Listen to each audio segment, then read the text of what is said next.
Hi everyone, it's a new day and a new class as we get ready to learn a little bit more about the Baby Lock Soprano. Today we're going to be covering more about the buttons that you're going to find on the front of the machine. Let's take a look. These three buttons are my favorites, and the reason for that is because they're automatic.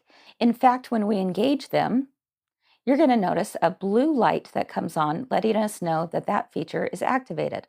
So what do they exactly mean? Well, the one up here at the very top is going to be your automatic pivoting feature. We absolutely love that. This is the one where if my foot pedal goes down, my presser foot also goes down.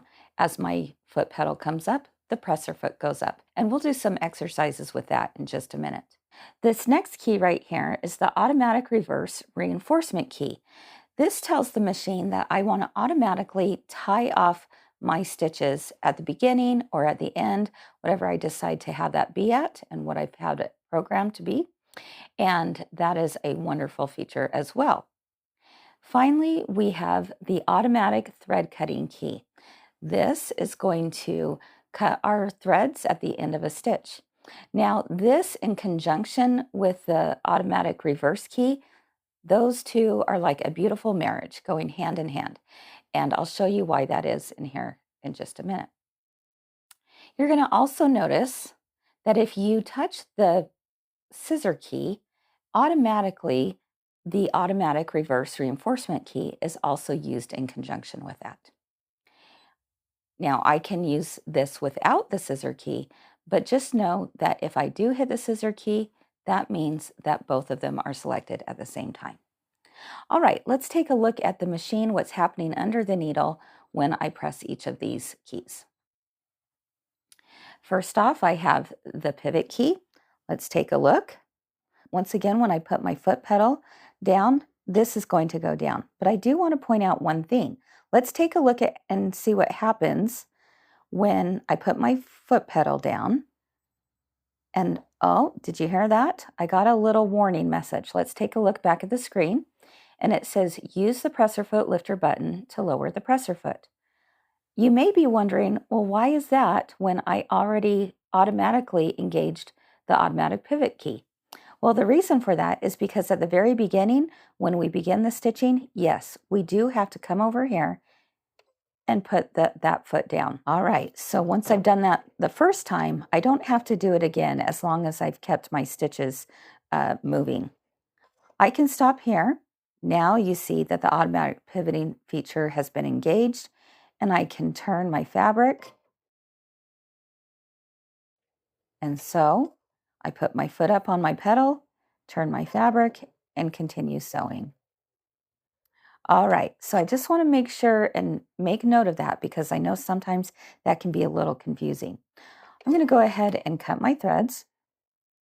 All right, and now let's talk a little bit more about the automatic reverse and reinforcement key. Again, I'll go ahead and engage that. You notice the blue light is on. So what does this exactly mean? Well, remember I'm going to, I still do have my pivoting feature on, so we're going to see how those two work together. I'll go ahead and put my presser foot down for the first time since this is a brand new stitch. Ah, did you see what happened there? It actually did a back stitch right on top of itself because the one that it's on, it's programmed to be stitch number 3, and number 3 has a back stitch included. All right, so it automatically did that.